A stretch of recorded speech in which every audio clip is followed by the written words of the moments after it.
Hi everyone, welcome back to Proxy Gyan. आप लोगों का स्वागत है प्रॉक्सी ज्ञान के यूट्यूब चैनल पर। आज लेक्चर नंबर 7 हम स्टार्ट करने जा रहे हैं and I am so happy that so far we have completed 6 lectures on the pre prepared series for UPSC BPSC examination. Total 6 lectures हमने कंप्लीट कर लिए हैं। In every lecture there were 5 questions, that means total 30 questions we have already prepared। 30 questions prepare कर लिए अब तक। आपके पास 30 question का फोल्डर तैयार हो गया होगा because PDF is shared on our Telegram channel proxy Gyan. So we are going to start with today. आज हम स्टार्ट कर रहे हैं लेक्चर नंबर 7 से। These pre prepared series are mock test. ये आपके लिए एक तरीके का मॉक टेस्ट है जो हम डेली कंडक्ट करते हैं। These mock test will help you sharpen your analytical skills. आपके माइंड को स्टिमुलेट करेगी ये सीरीज, ताकि आप सोचना शुरू करें, ताकि आप क्विकली आंसर्स को डिटेक्ट करना शुरू करें, ताकि आप कॉन्सेप्चुअल टॉपिक्स को पढ़ना, याद करना, रिटेन करना शुरू करें। मेरा नाम है Arpita Sharma. I am Arpita Sharma, your educator at proxy Gyan, and we are starting with today.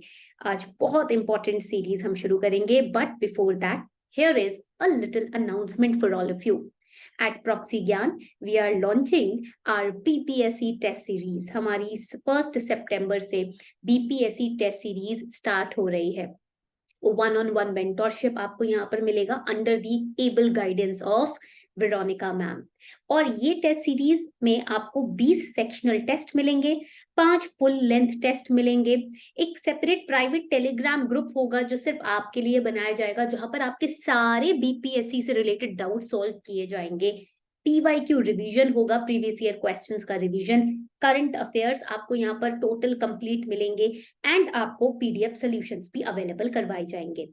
अब ये लिमिटेड सीट्स का ऑफर है, यानी कि सीट्स ऑलरेडी फुल हो चुकी हैं ऑलमोस्ट, और 1 सितंबर बहुत ही जल्दी आने वाला है। अगर आप चाहते हैं कि जो भी आप डेली पढ़ रहे हैं, टारगेट बेस्ड स्टडी करके आप जो पढ़ रहे हैं उसके बेसिस पे टेस्ट देके अपनी पढ़ाई को और स्ट्रॉन्ग और कॉन्फिडेंस अपने अंदर ला सके, तो हमारी प्रॉक्सी ज्ञान की बीपीएससी टेस्ट सीरीज जरूर ज्वाइन कीजिएगा। आप यहाँ देखेंगे अफोर्डेबल टेस्ट सीरीज है एट जस्ट ₹499। आपको करना क्या है, सिंपली आपको ये क्यूआर कोड दिया हुआ है, इसको स्कैन करना है। Once this QR code is scanned, you will make the payment, and जो पेमेंट करने के बाद आपकी रिसीट स्क्रीन पर आएगी, उसका स्क्रीनशॉट लेकर आपको इस नंबर पर भेजना है, व्हाट्सएप करना है। जैसे ही आप व्हाट्सएप करते हैं इस नंबर पर, आपको हमारी team Telegram, private Telegram group जो आपके लिए बनाया गया है, वहां ऐड कर लेगी। ठीक है, तो चलो इसी नोट पर शुरू करें आज का लेक्चर। क्लास का पीडीएफ आपको हमारे टेलीग्राम चैनल प्रॉक्सी ज्ञान पर मिल जाएगा, तो उसकी टेंशन आप मत लीजिएगा। Alright, let's get started. सबसे पहला इंपॉर्टेंट क्वेश्चन आपके आपके कंप्यूटर स्क्रीन पर यहाँ पर आ चुका है। Question says Siachen Glacier, one of the world's longest mountain glacier, is a part of the Zanskar, the Shivalik, the Karakoram range और the Ladakh। अब यहाँ पर आपको आंसर करना है कि ये जो आपका सियाचिन ग्लेशियर है, जो वर्ल्ड का, विश्व का सबसे लॉन्गेस्ट माउंटेन ग्लेशियर के तौर पे जाना जाता है, ये किसका पार्ट है। ठीक है, ये एक बहुत इंपॉर्टेंट क्वेश्चन है जो जिससे आपको डील करना है। जब हम सियाचिन ग्लेशियर की देखिए यहाँ बात करते हैं ना, इसको थोड़ा सा समझ लेते हैं। ठीक है, Siachen glacier basically it is where the line of control between India and Pakistan ends. वहां पर सियाचिन ग्लेशियर आपको देखने को मिलेगा। ठीक है, तो अगर कोई पूछता है कि कहाँ पर सियाचिन ग्लेशियर है, तो आप लिखेंगे, देखो करेंटली हमें पता है कि लद्दाख जो है वो यूनियन टेरिटरी है कश्मीर एरिया में, जहां पर उसको एडमिनिस्टर किया जाता है। And in addition to maintaining territorial claim over the Siachen Glacier, Pakistan is also maintaining control। China भी अपनी तरफ से कुछ ना कुछ करता रहता है। ठीक है, तो यहाँ पर इसलिए ये क्वेश्चन बार बार निकल कर आता है कि भाई लोकेशन कहाँ है सियाचिन ग्लेशियर की। अगर हम स्ट्रैटेजिकली देखें, सियाचिन ग्लेशियर नुब्रा वैली के आसपास है, वहां पर एक एंट्री पॉइंट है नुब्रा वैली में, जहां पर सियाचिन ग्लेशियर देखने को मिलता है। ठीक है, एंड चाइना और नुब्रा वैली एक तरीके से सियाचिन ग्लेशियर की वजह से ही कनेक्टेड है। ठीक है, इसीलिए यहाँ पर चाइना का भी अपना कंट्रोल करने की कोशिश रहती है सियाचिन ग्लेशियर में। क्वेश्चन आता है, क्या सियाचिन ग्लेशियर लद्दाख में है या कश्मीर में है? It is controlled by India but it is claimed by Pakistan. तो करेक्ट आंसर यहाँ पर है Karakoram range which is in Ladakh. यहाँ पर सियाचिन ग्लेशियर को कंट्रोल तो इंडिया ही करता है लद्दाख में, बट पाकिस्तान क्लेम करता है कि ये हमारे हिस्से में आता है। तो यहाँ हम आंसर देखेंगे Siachen glacier which is world's longest mountain glaciers, it is in Karakoram range system. Okay and ये नुब्रा रिवर के पास है, नुब्रा वैली के पास है। नुब्रा रिवर यहाँ पर आप देखोगे it is a tributary of Shyok river. Shyok river जो है वो इंडस रिवर सिस्टम का पार्ट है। ये पॉइंटर्स एक एक वन लाइन के क्वेश्चंस आपके यूपीएससी में भी पूछे जाते हैं और बीपीएससी में तो बहुत ज्यादा पूछे जाते हैं। आजकल यूपीएससी का तो पैटर्न ही चेंज हो गया है, अब बहुत ट्रिकी और एनालिटिकल क्वेश्चंस पूछे जा रहे हैं। बीपीएससी में अभी भी पैटर्न वैसा ही है जहां पर डायरेक्ट फैक्चुअल क्वेश्चन पूछे जा रहे हैं। तो जहां यूपीएससी में बहुत ज्यादा एनालिटिकल चीजों पे प्रेशर बनने लगा है या फिर इंपॉर्टेंस जाने लगी है, वहीं बीपीएससी में आपकी रिटेंशन पावर पे फोकस अब गवर्नमेंट का चला गया है। कितना ज्यादा आप रिटेन, कितना अच्छे से, ज्यादा भी नहीं, कितना अच्छे से बारीकियों को आप रिटेन कर पा रहे हो, यही एक एडमिनिस्ट्रेटर की पावर भी होती है ना। एक एडमिनिस्ट्रेटर को एक डिस्ट्रिक्ट में लाखों चीजें मेंटेन करनी पड़ती है, मैनेज करनी पड़ती है एक ही दिन के अंदर अंदर। एक ही दिन में लाखों चीजें उसके सामने आती हैं, लाखों लोग अपनी फाइल्स लेकर, हजारों लोग अपनी फाइल्स लेकर, अपनी रिक्वेस्ट लेकर आते हैं, तो उसको सब कुछ रिटेन भी करना पड़ता है और सब कुछ एनालिटिकली सोचना भी पड़ता है। इसीलिए प्रीलिम्स के question paper factually retention based, memorisation based होते हैं। समझ आ रही है बात? चलो बहुत बढ़िया। नेक्स्ट क्वेश्चन पे आते हैं। Next question basically is about Pacific ring of fire. ये आपका डायरेक्टली एनसीईआरटी, ज्योग्राफी एनसीईआरटी से क्वेश्चन लिया गया है।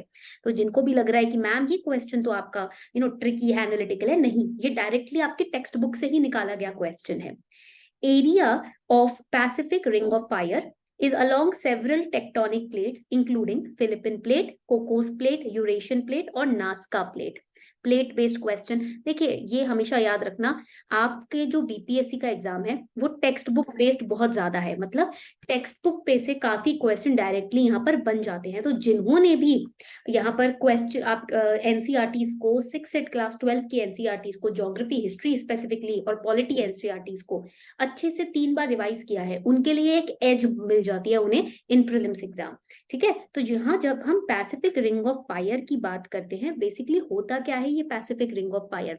देखो इसको हम सिर्फ एक रिंग ऑफ फायर भी बोलते हैं, ठीक है, और इसको सरकम पैसिफिक बेल्ट भी बोला जाता है। सरकम पैसिफिक बेल्ट, आप चाहें तो इसको नोट डाउन कर सकते हैं, जो इंपॉर्टेंट एस्पेक्ट्स मैं आपको दे रही हूँ। ठीक है, अब पैसिफिक ओशन आप सबने देखा होगा, ये पैसिफिक ओशन के आसपास बेल्ट पाई जाती है। ठीक है, और इसको फायर, रिंग ऑफ फायर क्यों बोलते हैं? Why this word is used? Because इस पर्टिकुलर बेल्ट में काफी एक्टिव वॉल्केनोस पाए जाते हैं और वो वॉल्केनोस इरप्ट करते हैं, that is why it is a ring of fire.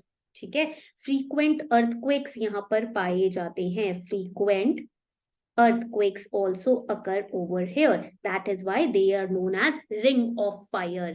ठीक है, बिकॉज सी वॉल्केनिक इरप्शंस होते हैं तो प्लेट्स हिलती हैं, तो अर्थक्वेक्स भी यहाँ पर मेजरली रिंग ऑफ फायर के आसपास पाई जाती हैं। यहाँ तक सबको मुझे लगता है पॉइंट क्लियर हो गया। तो चलिए इसका आंसर देख लेते हैं हमारे कंप्यूटर स्क्रीन पर। तो इसका आंसर है C, that is C is the answer. 1, 2 and 4 are correct. ठीक है, Philippine plate, Cocos plate, Nazca plate. देखो मैंने आपको बताया था ये है आपका रिंग ऑफ फायर, ये आप देख रहे हो, दिस इज पैसिफिक ओशन के अराउंड रिंग ऑफ फायर, और यहाँ पर सारे एक्टिव वॉल्केनोस पाए जाएंगे। आप देखोगे बोगेनविले ट्रेंच, टांगा ट्रेंच, पेरूचिली ट्रेंच, एल्यूशियन ट्रेंच। एल्यूशियन ट्रेंच काफी फेमस है और ये न्यूज में काफी बार आ चुका है, तो प्लीज इसको पढ़िएगा जरूर। ठीक है, तो यहाँ रिंग ऑफ फायर पाया जाता है। नाउ इधर हम देखेंगे, the movement of these plates और tectonic activity makes the area witness abundant earthquakes and tsunamis every year.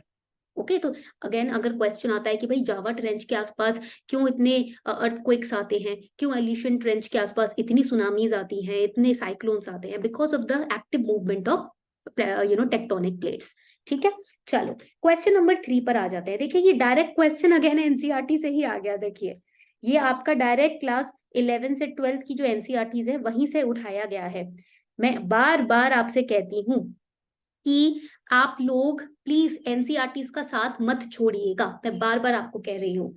NCERTs को अगर 3 बार रिवाइज कर लिया और करंट अफेयर्स पिछले 1 साल के पढ़ लिया अच्छे से, आपने कम से कम पिछले 6 महीने के करंट अफेयर्स आपने अच्छे से कंठस्थ कर लिए, फिर आपको कोई नहीं रोक सकता प्रीलिम्स के स्टेज में, सच बता रही हूँ। मेंस तो फिर भी आपका चलो एनालिटिकल हो गया, प्री यहाँ पर निकालना ईजी तब हो जाता है कंपैरेटिवली जब आपका एनसीईआरटी आपके कमांड में हो। ठीक है, Total factor productivity in an economy can improve by efficient human capital and physical capital, increasing taxation on private sector, technology growth and efficiency. देखो ये कॉमन सेंस बेस्ड क्वेश्चन भी है, ठीक है। अगर आप ध्यान से कॉन्सेप्ट देखोगे ना तो आप आंसर कर सकते हो, इसमें आपको ना रटने की भी जरूरत नहीं है। तो पहले हम ये समझते हैं कि आखिर ये टोटल फैक्टर प्रोडक्टिविटी होता क्या है, व्हाट एग्जैक्टली इज दिस, ठीक है।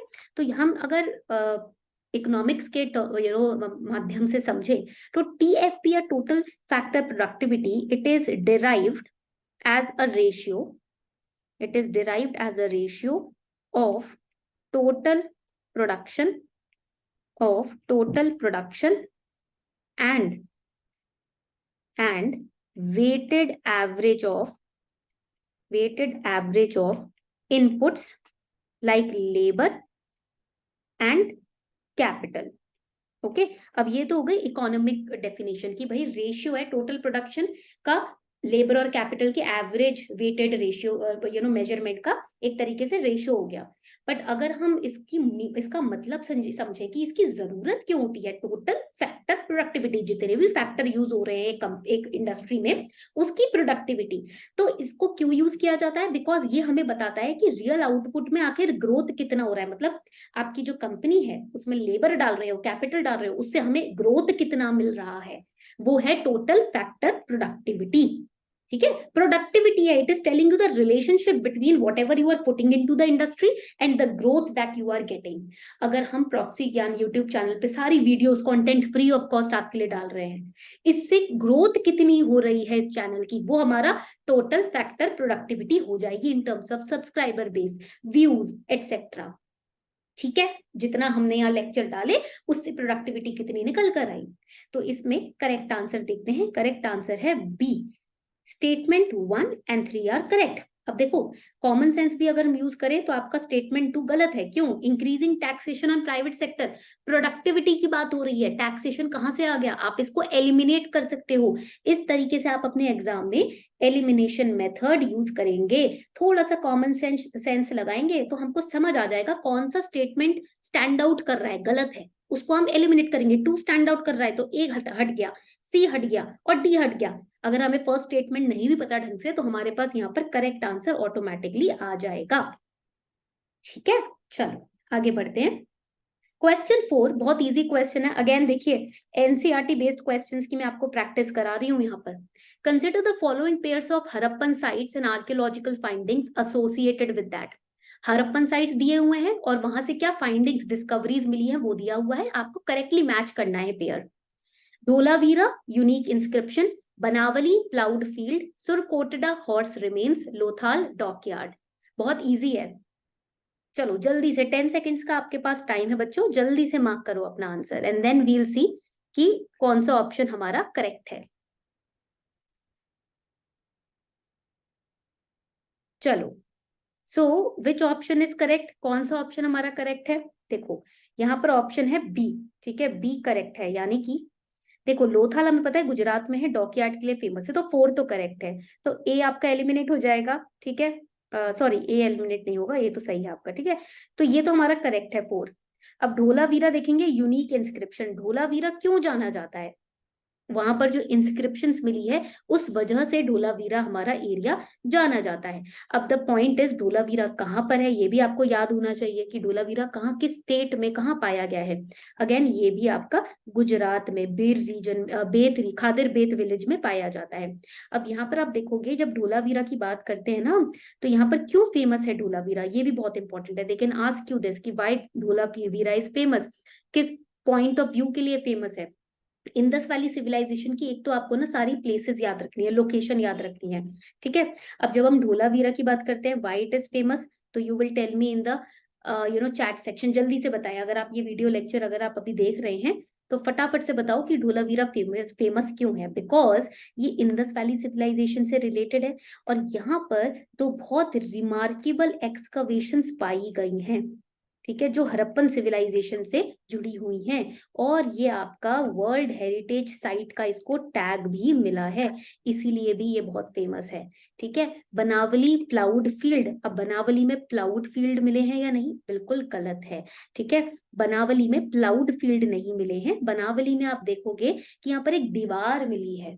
ठीक है, 4.5 मीटर हाई डिफेंस वॉल, यानी कि अपने आप को, अपने शहर को प्रोटेक्ट करने के लिए इन्होंने ये डिफेंस वॉल बनवाई थी। तो सेकंड गलत हो गया, A eliminate, C eliminate, D eliminate, correct answer आपको मिल गया यहाँ पर।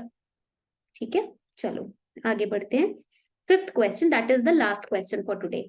नाउ लास्ट क्वेश्चन बोलता है, Uparkot is unique feature of which of the following caves. Uparkot, Uparkot इनमें से कौन सी केव्स का एक यूनिक फीचर है, बहुत अच्छा फीचर है। देखो, आप अपनी तैयारी में तमिलनाडु स्टेट बोर्ड बुक्स का भी यूज कर सकते हो, क्योंकि एंशिएंट हिस्ट्री की जो स्टैटिक पोर्शन है वो वहां पर बहुत डिटेल में समझाए गए हैं। ठीक है, तो ऊपरकोट क्या है, एक तरीके का फोर्ट है, किला है। ठीक है, और ये कहाँ पाया गया है, ये गुजरात में पाया गया है। ठीक है, it at the site of Junagadh, Gujarat. तो यहाँ पर करेक्ट आंसर सी हो जाएगा, जूनागढ़ इज करेक्ट। ठीक है, बिल्कुल करेक्ट अंदाजा था मेरा। तो बेसिकली ये इसको रीडिस्कवर किया गया है और इसका रिकंस्ट्रक्शन भी चल रहा है। ठीक है, एक तरीके का किला है ऊपरकोट। तो ये थे आपके आज के कुछ क्वेश्चंस जो हमने आज डिस्कस किए। अगर आपको आज का लेक्चर पसंद आया ना, तो प्लीज हमें चैट सेक्शन में जरूर बताइएगा, वीडियो को लाइक जरूर कीजिएगा, और हमारे टेलीग्राम चैनल को आज ही ज्वाइन करो, क्योंकि वहां पर सिर्फ पीडीएफ नहीं मिल रहे, और भी काफी इंपॉर्टेंट इन्फॉर्मेशन आपके एग्जाम रिलेटेड आपको मिलती है। On this note we are wrapping up the session everyone, thank you so much, नमस्ते।